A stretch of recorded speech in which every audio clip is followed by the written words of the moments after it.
வணக்கம். அன்புடன் D YouTube சேனலுக்கு உங்களை அன்புடன் வரவேற்கிறேன். சப்பாத்தி போட்டாலே என்ன கறி வைக்கிறதுன்னு எல்லாருக்குமே பயங்கர பெரிய கன்ஃபியூஷன் தாங்க. எனக்கும் அப்படி தான்.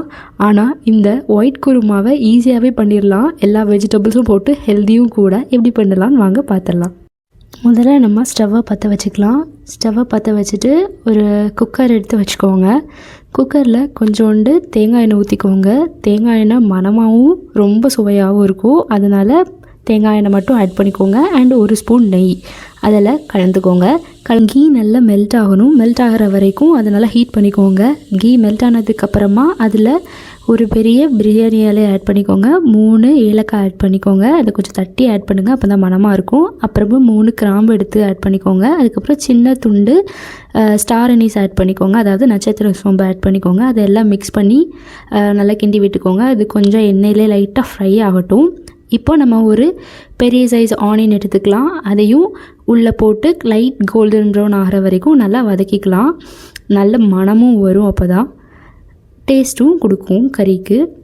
இப்போ நம்ம 2 spoon ginger garlic paste add பண்ணிக்கணும். ஜிஞ்சர் கார்லிக் பேஸ்ட் ஆட் பண்ணதுக்கப்புறமா அதோட பச்சை வாசனை போகிற வரைக்கும் அதை நல்லா வதக்கி விட்டுக்கோங்க.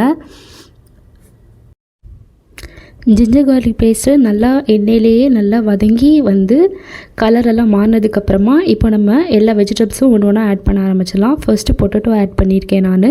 அதுக்கப்புறமா காலிஃப்ளவர் ஆட் பண்ணியிருக்கேன், கேரட்டும் ஆட் பண்ணியிருக்கேன். இதில் நீங்கள் பீன்ஸ் கூட ஆட் பண்ணிக்கலாம். பீன்ஸ், அதுக்கப்புறமா க்ரீன் பீஸ் இதெல்லாம் கூட ஆட் பண்ணிக்கலாம். ரொம்ப சுவையாக இருக்கும். லாஸ்ட்டாக கொஞ்சம் சால்ட் போட்டு அதையெல்லாம் நல்லா சாட்டே பண்ணிக்கிறேன். வெஜிடபிள்ஸ்லாம் நல்லா சாட்டே ஆகட்டும். இப்போ நம்ம லாஸ்ட்டாக இந்த வெஜிடபிள்ஸ்லாம் மூழ்கிற அளவுக்கு தண்ணி ஊற்றிக்கலாம். ரொம்ப தண்ணி விட்டுறாதீங்க. ஸோ கொஞ்சோண்டு தேவையான அளவுக்கு வெஜிடபிள்ஸ் மூழ்கிற அளவுக்கு தண்ணி ஊற்றி நம்ம வந்து குக்கரை க்ளோஸ் பண்ணி 3 விசில் விட்டால் போதும். நல்லா வெந்துடும் எல்லா வெஜிடபிள்ஸும். இப்போது நம்ம வந்து அரைக்கிறதுக்கு தேவையான ஐட்டம்ஸ்லாம் எடுத்து வச்சுக்கலாம். அதுக்கு ஒரு மிக்ஸி ஜாரில் 2 கைப்பிடி அளவுக்கு திருவின தேங்காய் இருக்குல்ல, அதை ஆட் பண்ணிக்கோங்க. அப்புறமா ஒரு ஸ்பூன் கசகசா ஆட் பண்ணிக்கோங்க. கசகசா ஆட் பண்ணதுக்கப்புறம் பெருஞ்சீரகமும் ஆட் பண்ணிக்கலாம். பெருஞ்சீரகம் வந்து கறிக்கு நல்ல ஒரு மனம் கொடுக்கும். ஸோ பெருஞ்சீரகம் ஆட் பண்ணிக்கோங்க. ஒரே ஒரு ஸ்பூன் மட்டும் போதும். அதுக்கப்புறமா கொஞ்சம் கேஷ்யூஸ் பேஸ்ட்டுக்கு வந்து ஒரு ரிச்னஸ் கொடுக்கும். அண்ட் அந்த பேஸ்ட்டை ரொம்ப திக்காகவும் ஆகும். அண்ட் காரத்துக்கு ஏற்ற மாதிரி சில்லி சேர்த்துக்கோங்க. நான் 3 சேர்த்துருக்கேன் இங்கே. அதுக்கப்புறம் நம்ம வந்து குக்கர் ஓப்பன் பண்ணிக்கலாம். ஓப்பன் பண்ணிவிட்டு ஸ்டவ் ஆன் பண்ணிவிட்டு இப்போ வந்து நம்ம அரைச்சி வச்ச பேஸ்ட் இருக்குல்ல, அதையும் உள்ளே தாராளமாக ஆட் பண்ணிக்கோங்க. அதில் கொஞ்சம் தண்ணியும் விட்டு அதில் சேர்த்துக்கோங்க. சேர்த்து இந்த கறி வந்து நல்லா கொதிக்கணும். அப்போ தான் அந்த பச்சை வாசனையெல்லாம் போகும். ஸோ கறியை நல்லா கொதிக்க விட்டுக்கலாம். ஒரு 5 to 6 மினிட்ஸ் தாராளமாக அந்த கறி நல்லாவே கொதிக்கட்டும். ஸோ கொதித்ததுக்கப்புறமா என்ன பண்ணுங்கன்னா லைட்டாக மேலே மல்லி இலை தூவணும். இப்போ பார்த்திங்கன்னா தெரியும், கறி நல்லாவே கொதிச்சிருச்சு. இந்த டைமில் மல்லி இலையை நம்ம தூவிடலாம். மல்லி இலையை போடுறதுக்கு முன்னாடி நல்லா கழுவி ஆட் பண்ணிக்கோங்க. ஸோ மல்லி இலையை தூவினதுக்கப்புறமா கொஞ்சம் லைட்டாக கொதிக்க விட்டுட்டு ஸ்டவ்வை ஆஃப் பண்ணிக்கோங்க. இப்போ கறி பார்த்திங்கன்னா தெரியும், ரொம்ப ரிச்சாகவும் நல்லா க்ரீமியாகவும் இருக்கும்.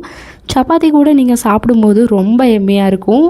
10 நிமிஷம்தான். குக்கரில் விசில் அடிக்கிறதுக்கு மட்டும் தான் கொஞ்சம் டைம் ஆகும்னு நினைக்கிறேன். மற்றபடி இந்த கறியை நீங்கள் 10 நிமிஷத்தில் ரெடி பண்ணிடலாம். அவ்வளோ வேலை கூட இல்லை. ஸோ இந்த கறியை நீங்கள் ட்ரை பண்ணி பார்த்துட்டு எப்படி இருக்குன்னு சொல்லுங்கள்.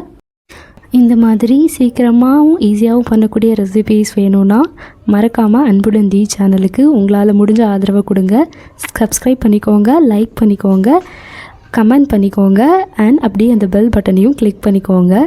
Please do support.